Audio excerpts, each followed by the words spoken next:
Okay. Assume this position. You cover me. Well, good morning, everyone. We are now beginning day 30 of the Democrat shutdown. And as there are millions of Americans this morning that are embracing themselves for further pain and hardship, we'll highlight some of that this morning. The Democrats, incredibly, are showing no signs at all that they want to end their shutdown. Now, they'll have another opportunity today. The Democrats in the Senate will have their 15th opportunity to do the right thing. We're concerned that they won't. And if they reject this for the 15th time, they will be ensuring that this shutdown continues past the November 1st deadline. And that is a fateful deadline for a number of reasons. Starting on Saturday, let me give you a list of things that this means for the American people. It means that tens of millions of American families will struggle to keep food on the table because the SNAP program benefits will run dry. It means that WIC assistance, that's women, infants, and children, the nutrition programs, will be at risk of running dry. It means that Head Start centers, which serve 60,000 children nationwide, will be at risk of closure. Millions of federal workers, and we've listed them here every day. You're talking about air traffic controllers and TSA agents and park rangers and Border Patrol agents, law enforcement around the country. The stewards of our nuclear arsenal will miss their paychecks. Thousands of flights, by result, will be canceled or delayed, while our borders and national security will be directly jeopardized at a very dangerous moment in world history. And our country will lose tens of billions in gross domestic product. With each passing day, the pain gets more real, and the Democrats are guaranteeing when they vote to reject our clean funding resolution. We expect they will do that again today for the 15th time. They are showing no shame whatsoever in their actions. Now, just as we clearly know what is happening, which we've recounted here every morning, the American people can never forget. We also clearly know why it's happening.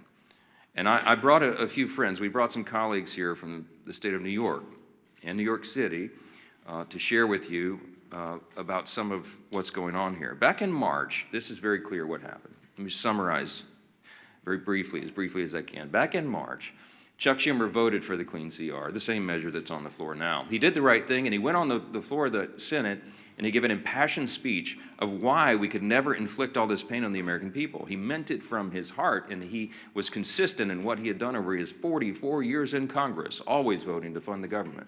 But when he did the right thing in March, he received an onslaught of criticism from the far left base in the Democrat Party. He almost lost his job. Many of you wrote about it.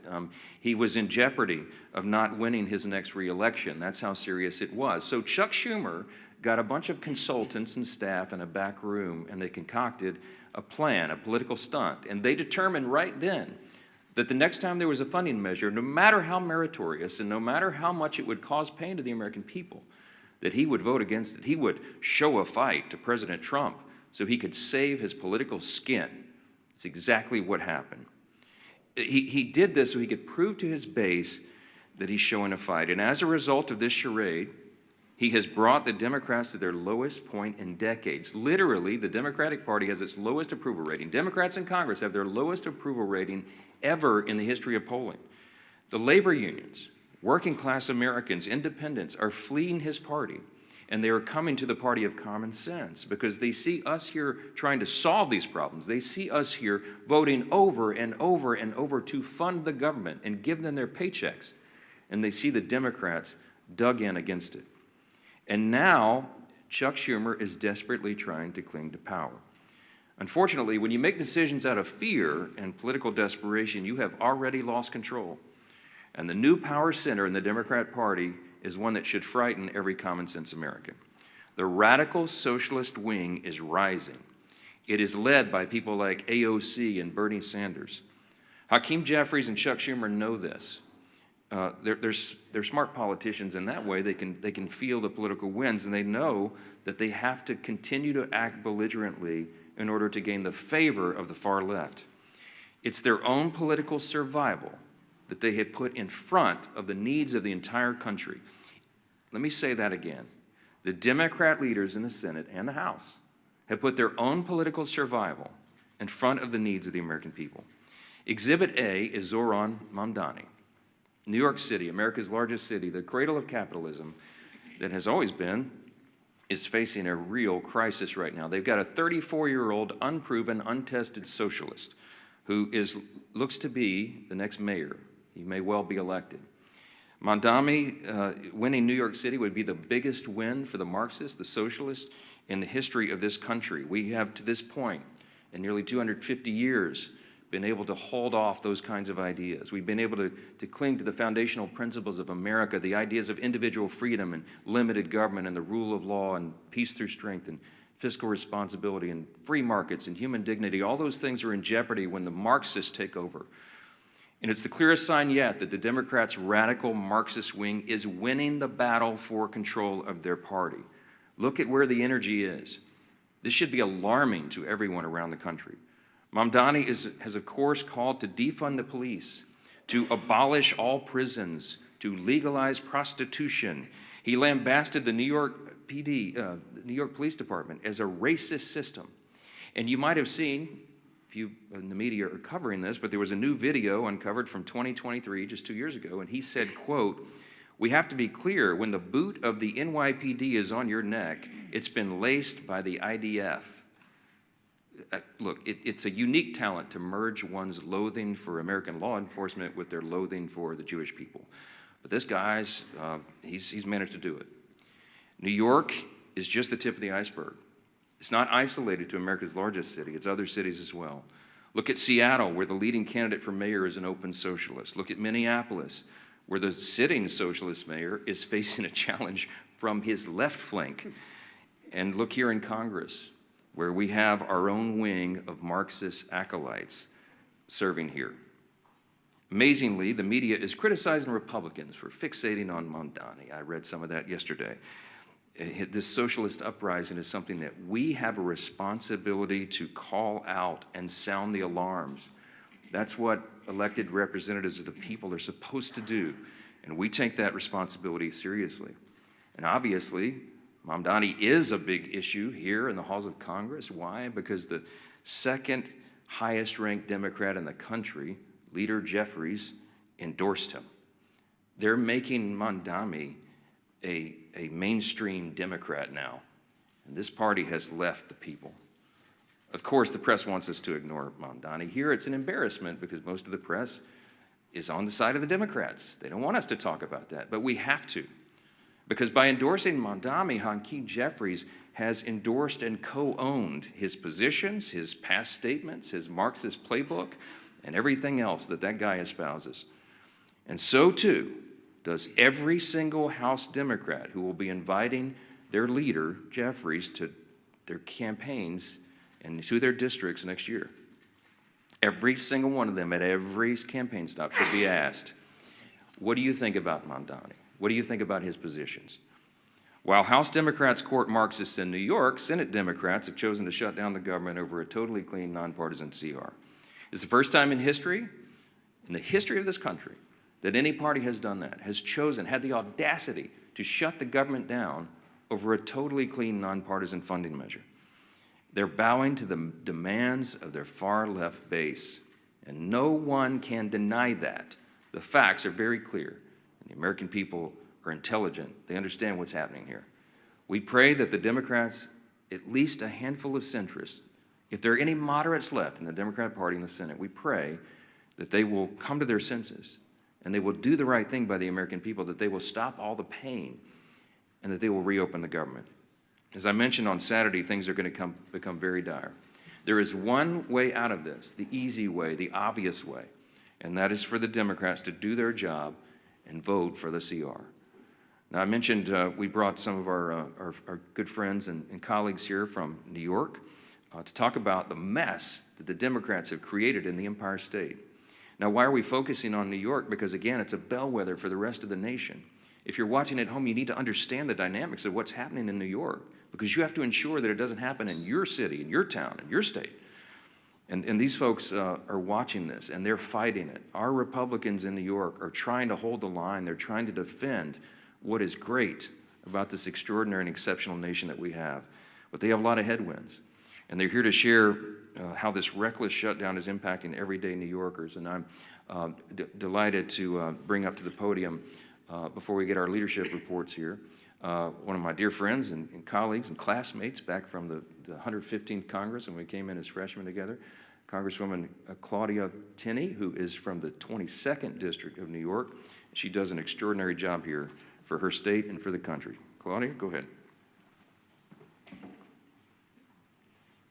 Thank you so much, Mr. Speaker, and my colleagues. I actually hail from the 24th District, a little bit of we've had some redistricting in upstate New York a couple of times. But I just want to say good morning and thank you again to my colleagues for being here. This is really important. And I wish I could say that I am surprised by what we're witnessing, but this is exactly what happens when the Democratic Party surrenders to its most radical fringe.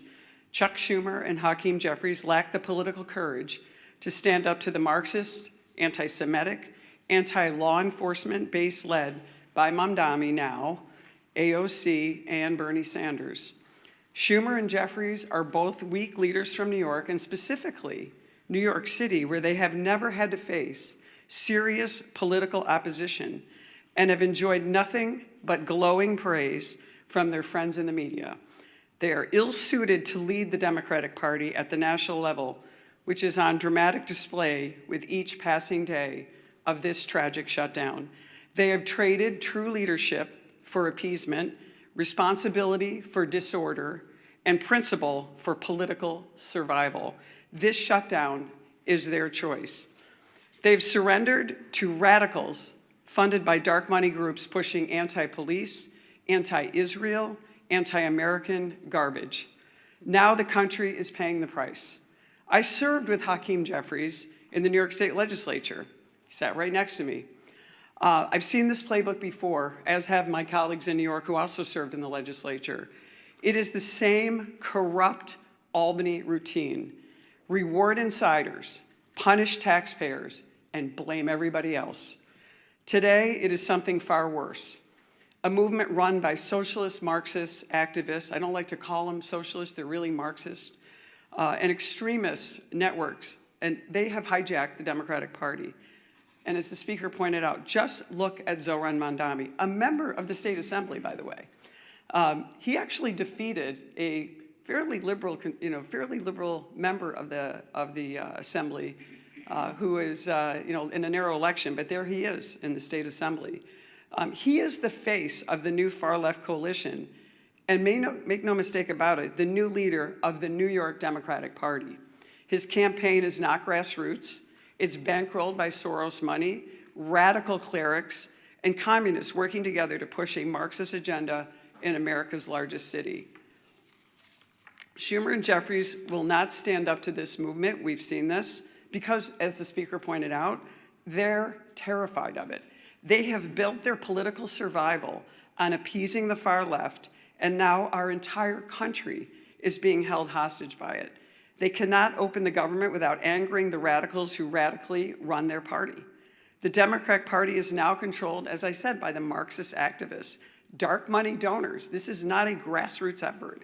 And anti-American ideology is dominating this. And they would rather destroy the system than to lose power. And unfortunately, Leader Jeffries and Leader Schumer are just succumbing to this. New Yorkers are already paying the price, and we have been paying the price. From Albany's Medicaid for Illegal scheme to Mamdani's socialist city agenda, working families are being crushed under taxes, mandates, and ideology. And if we don't stand up, the damage will not end at the Hudson. It will reach every corner of upstate New York and across this country. We are here to fight for the men and women who build, farm, serve, and raise families across New York and our nation.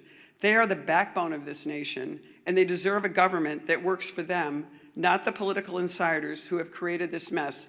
So my message to Chuck Schumer and Hakeem Jeffries is simple. Stop playing games. Stop bowing to this mob and reopen our government. Pay our troops, fund essential services, and start putting American families and especially in my case and my colleagues here, New York families first. And my message to New Yorkers is this: stand up, speak out, reject this radicalism that has taken over not just our city, but will take over our state.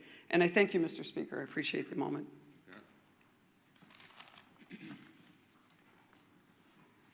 Well, thank you, Claudia, and my other colleagues from New York for coming. And it's so sad to see what's happened to that great state of New York.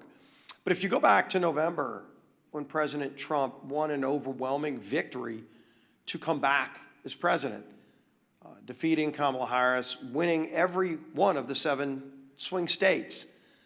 In those months after, what you saw was this internal conflict within the Democrat Party. Who is the head of the Democrat Party? You heard it over and over. Some people are trying to raise their hand. A very, very weak bench of failed leaders, primarily, governors from failed states, wanting to jump ahead of everybody else and claim the title.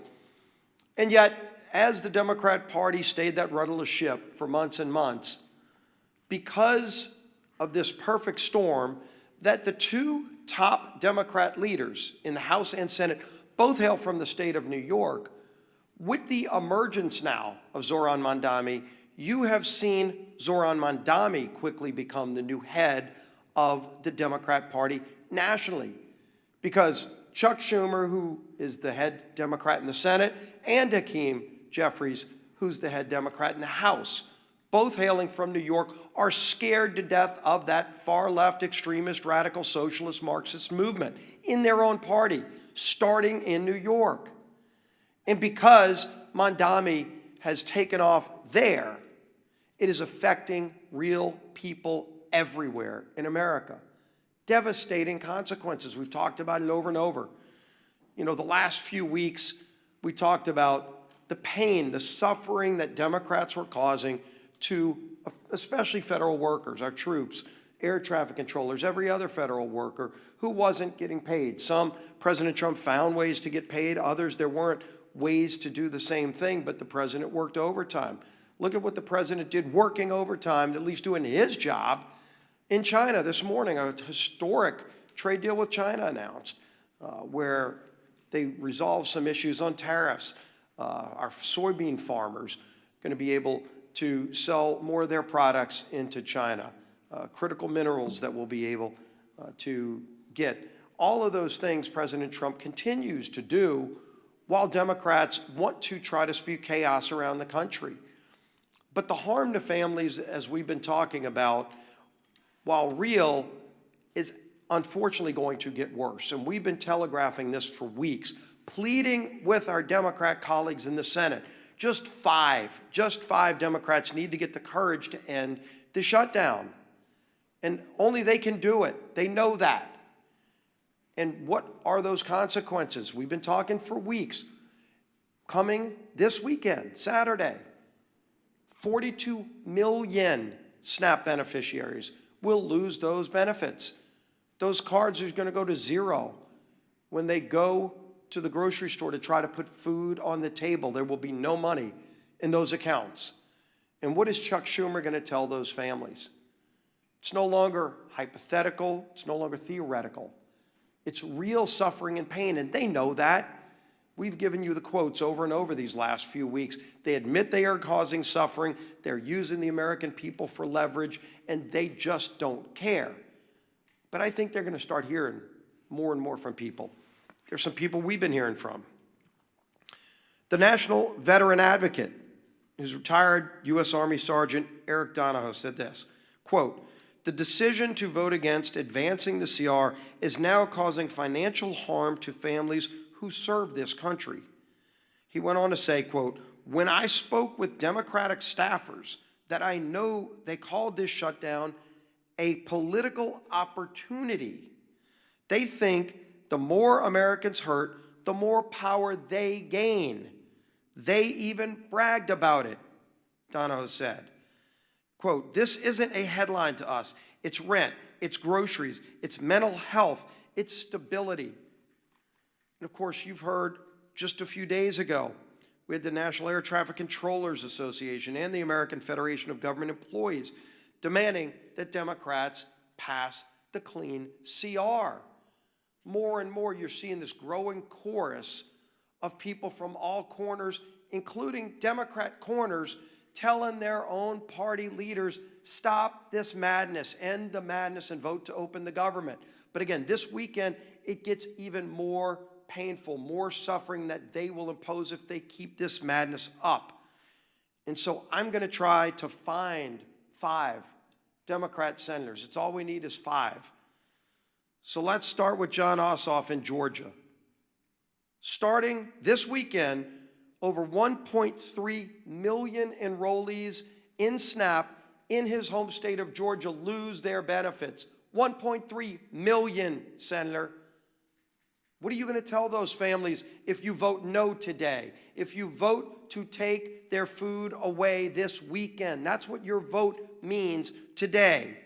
109,000 federal workers in his state of Georgia. Of course, the largest airport in America is in his home state of Georgia, and they're already experiencing flight delays in Atlanta. 231,000 women, infant, and children will lose their benefits in Senator Ossoff's home state of Georgia if he votes no today. Think about them when you're casting that vote. Senator Warner in Virginia, 825,000 SNAP enrollees in his home state of Virginia.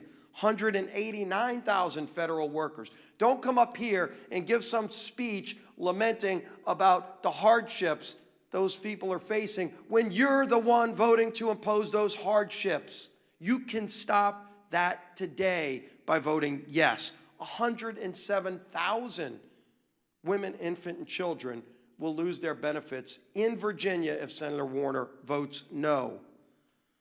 Tina Smith in Minnesota, 452,000 enrollees in the SNAP program, 33,000 federal workers, and 101,000 women, infant, and children in Minnesota will lose their benefits if Tina Smith votes no today. Gary Peters in Michigan, over 1.4 million enrollees in SNAP. No food stamp benefits this weekend to 1.4 million Michiganders.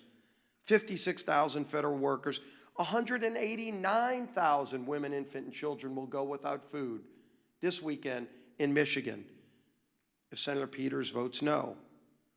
Senator Sheehan in New Hampshire, 76,000 enrollees in SNAP, 9,000 federal workers, and 12,000 women, infant, and children will go hungry in New Hampshire if Senator Sheehan votes no.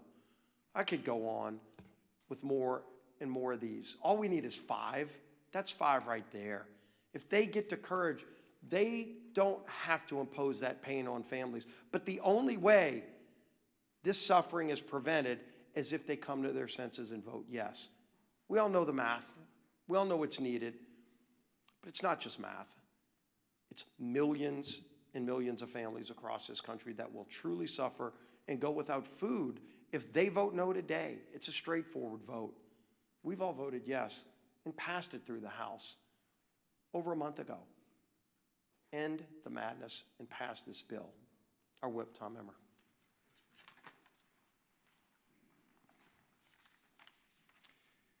We are officially 30 days into the Democrats' needless government shutdown. 30 days that millions of federal workers have gone without a paycheck. 30 days that critical telehealth services and in-home hospital care programs have been put on pause for the vulnerable Americans who need it most. 30 days that our national security has been put at risk due to staffing shortages. Not to mention the SNAP benefits that you've heard our leader go through in detail that will be cut off for more than 40 million low-income Americans if the Democrats fail to reopen the government before Saturday. It's been 30 days of pure obstruction from Democrat lawmakers who care more about appeasing the radical Mamdani and Omar Fata wing of their party than reopening the government for the people they were elected to serve. Americans are hurting. Families are turning to food banks. Major airports are issuing ground stops. But the Democrats don't care. In fact, they've orchestrated this chaos by refusing to support our nonpartisan government funding bill 14 times now. And for what? So that they can kowtow to the people like Kami. And I will just say to my great friend and colleague, Claudia Tenney, socialists are now the moderates in my grandfather's Democrat Party. These are communists and Marxists. They are kowtowing to the people like Kami Mamdani ahead of the election. People are struggling in the meantime to put food on the table, and the Democrats are too busy playing politics to do anything about it. It's disgusting, and it needs to end. I say it every day when we do this. Remember, all we need is 5 Senate Democrats to come to their senses, break ranks with Chuck Schumer, support our clean CR, and reopen the government.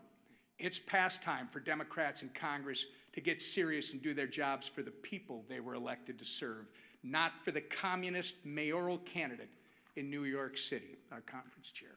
Thank you. Kami Mandami, that might stick. That might stick. Well, good. Yeah, the truth hurts, right? Works. All right. Well, this Saturday, SNAP benefits run out for 42 million Americans. 42 million Americans, the SNAP benefits will run out. Let me say it one more time and let it sink in. 42 million families, including thousands in my home state of Michigan, could lose the ability to put food on the table for their families. Why? Because Democrats choose to use their pain and their hunger as leverage. Leverage for more wasteful spending, leverage to satisfy their radical base. And what are Republicans doing? Republicans did their job and are going to continue to do our job. We voted for a clean, responsible bill to keep the government open and fully fund SNAP. So let me be very clear. Republicans voted to continue funding for SNAP and continue to have families have the ability to feed their families.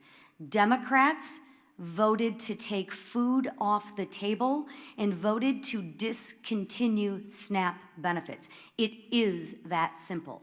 Democrats voted to shut it down, and they voted to deny food assistance to 42 million Americans. And they voted that way more than a dozen times. Just so y'all didn't get confused, they wanted to make sure that they rubbed it in your face more than a dozen times that they wanted to stop the SNAP benefits. Not just once, not just twice, they wanted to make doggone sure you knew they voted more than a dozen times to kill the SNAP benefits, to take food off your table. Just so you're clear.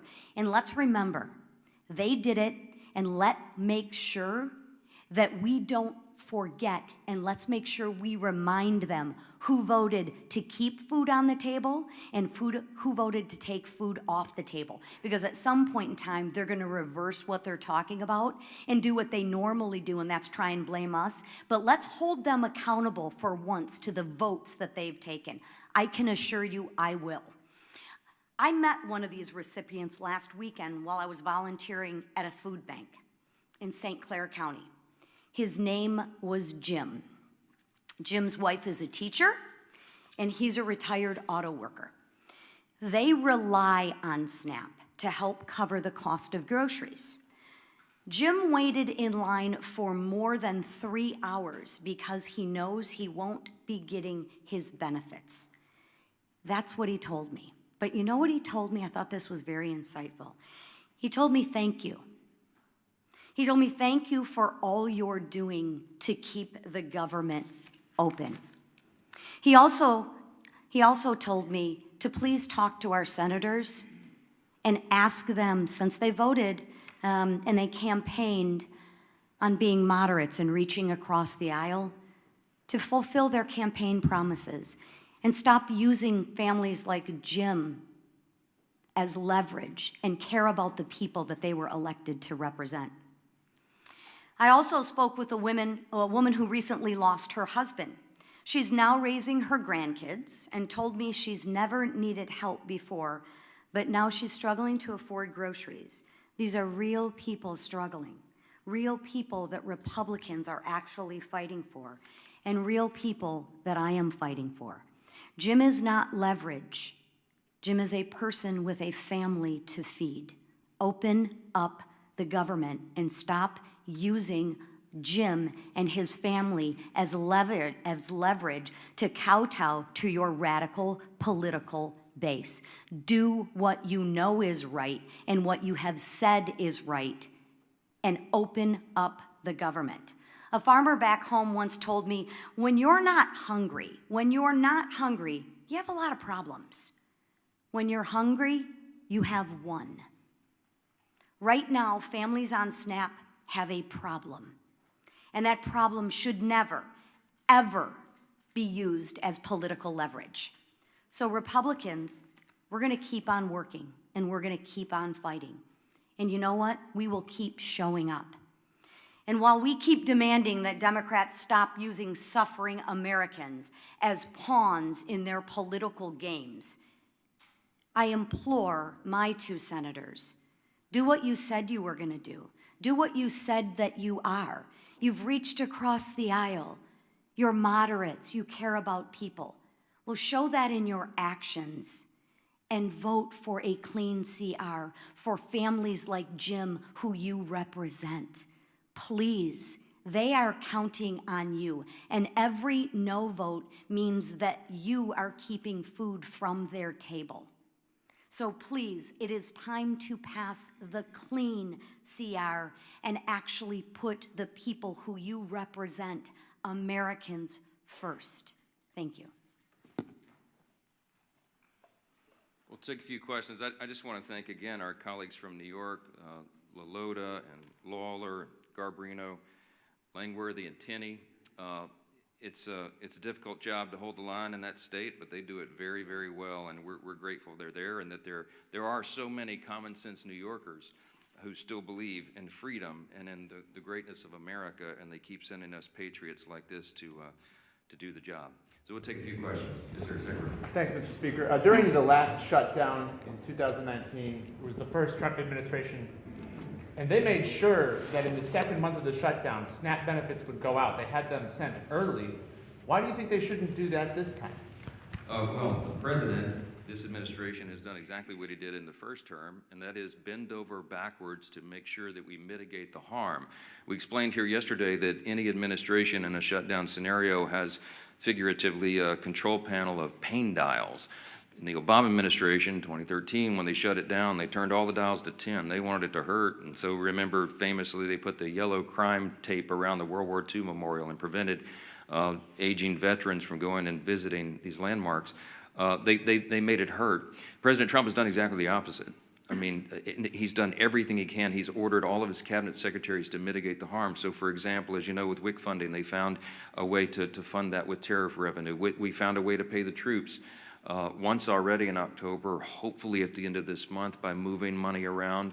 But it's very difficult to do. Those are not inexhaustible funds. When it comes to SNAP, some of the Democrats have argued that you can use this contingency fund, but the truth is there's no legal mechanism to do it.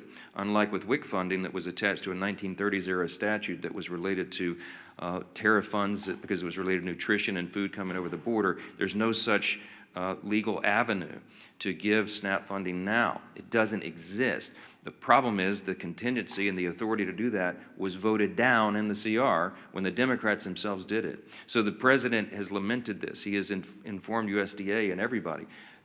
Do as best you can, but the money doesn't exist to do it. The simplest way to end the pain and the simplest way to make this stop is for the Democrats to do the obvious and right thing and vote for the nonpartisan funding measure so that we can turn everything back on. Then we will get back here, and then we will debate all these other extraneous issues. But right now, the first job of the government is to keep it in operation and take care of the people who depend upon all these services we've articulated today. It's nonsense, and it has to end, and you should be asking them the tough questions, why they're willing to inflict this pain on the people for their partisan political purposes. Yes, ma'am. Mr. Speaker, some more moderate senators, Senators Murkowski, Peters, and Shaheen, have said the discussions on how to end the shutdown have picked up this week. Are you writing on those? How do you feel about them? And specifically, how do you feel about the idea of ACA subsidies working as a commitment? ACA subsidy working. Working group. Look, I'm not surprised that the conversations are turning up in earnest. I mean, when you're talking about the handful of centrists and moderates that are there, they feel the pressure of this. You have all the major unions now coming out, as we've noted, demanding that they do the right thing and get the paychecks flowing again. You have flights being delayed and canceled. It harms people on their nutrition and their food and everything else. And so this is not a surprise to us. We welcome them doing the right thing, but again, we don't have anything to negotiate because we didn't put any partisan Republican priorities on the CR at all. I don't have anything I can pull off of it to make it more palatable for them. So our urge and our plea to them is just do the darn right thing and open the government. And then we'll figure all the rest of these things out. We were always scheduled, we were always planning to have the debate about the COVID-era subsidies and all these other issues in October, November, December. The COVID-era subsidies don't expire until the end of December. There are all sorts of discussions going on about that, all kinds of ideas. I could give you dozens of them that have been collected just in the House Republican Conference. There needs to be massive reform. There need to be income caps. There needs to be the elimination of fraud, waste, and abuse in that program, which we think is rife in it, and many other things. So there's informal working groups going on as we speak. There's discussions being had amongst all the members, but we've got to get the lights turned back on here and get the services provided to the people so that we can come here and do the rest of the legislative job. Yes, ma'am. Would you be willing to fund part of the government for the full year, as some of the senators are discussing, without a CR to open them? These rifle shot bills that you keep hearing about deviates from the goal. We have one singular purpose, and that is to reopen and fund the entire government. The Democrats do not get to shut down the government and then make the decision on who's more important than the other and which little thing they want to fund to relieve their own political pain. We have one purpose, and that is turn this thing back on. And all those other efforts are deviations, and it's political games. They're trying to cover their own tails now because they know they have inflicted this pain. I'm going to remind you again 14 times. I bring my chart in every day. I'll bring it back tomorrow because I want everybody to remember. Republicans have voted 14 times to fund the government, and the Democrats have voted 14 times to close it. They are imposing the pain, and now they're feeling a little pain themselves because people are starting to let them hear about it. They better do the right thing. That's all we can say. Yes, ma'am. Mr. Speaker, you mentioned today that the Senate's going to vote for the 15th time. Senate Democrats are supposedly. The Senate's actually not voting today on the CR to fund the government. Do you agree with Leader Thune's decision to let Democrats sit with this over the weekend? They're not voting today on the CR, so SNAP benefits are going to lapse. They're not taking that vote today. Well, Leader Thune was pretty upset yesterday. We've all seen the video.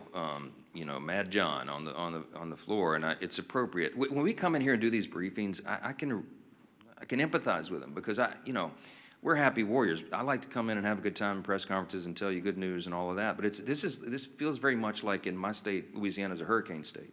It's like giving a briefing during a hurricane, a Cat 5 hurricane, right before it hits shores. We put the sandbags around our homes and we board up the windows and we do everything we can to prepare, but we know the real pain is about to hit.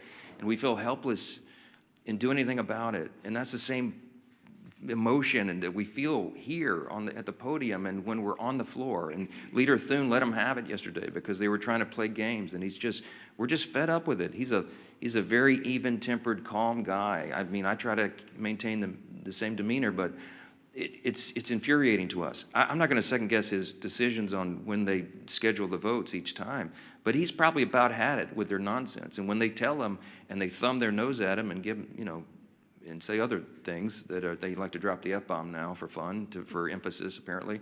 When they tell him those things, he probably recognizes it's a futile effort. He realizes they're dug in, they don't care. They're more afraid of the Marxist, socialist, far left in the party than they are the harm that they're going to cause in the American people. That's a fact, and you need to make them try to refute that because they can't.